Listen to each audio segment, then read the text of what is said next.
我哋係嚟自樂善堂梁王惠芳紀念學校嘅重組特工隊。我哋今日想介紹嘅計劃就係回憶故事書。呢個計劃主要嘅目的係想令老人家回復青春嘅感覺。我哋會收集老人家喺生命當中最重要嘅相片，再運用 AI 將啲相喐起嚟變成影片。最後呢，鼓勵老人家分享佢哋自己嘅故事。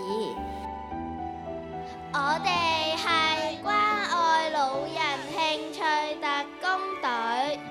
左得得，右得得，大家一齊揼一揼。膝頭哥好痛啊！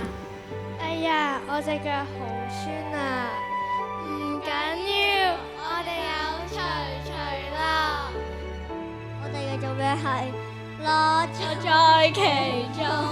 我哋希望可以開發一個手機應用程式，結合多媒體同埋人工智能，令到老人家唔再覺得孤單。我哋係奇樂組。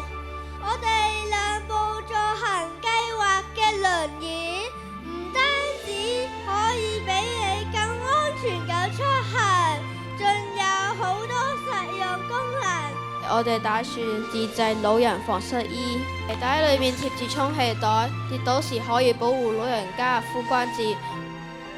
我哋嘅組別名叫做老友記快樂園，希望大家可以支持我哋沾沾自喜，多謝。我哋就會着重係培育我哋學生嗰個品德啦、價值觀啦。咁希望就係喺呢個咁分層嘅時候，其實佢哋都會擁有一個正向嘅心，希望佢哋可以正面啲去睇所有嘢咁。學生要有一個真係正確嘅價值觀，先至可以令到佢嘅人生走得更遠。自從我參加咗呢個活動，慢慢咁樣踏入社區，開始訪問咗屯門老人院嘅長者，佢哋原來平時係因為身體問題而唔夠膽出街。我真係想為佢哋做翻一啲實際嘅行動，幫助佢哋重拾翻啲安全感。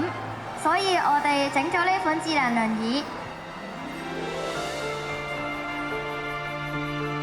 小學教育課程指引入邊都講緊我哋要少啲嘅測驗、默書、考試咁樣，咁就令到即係同學家長冇咁大壓力。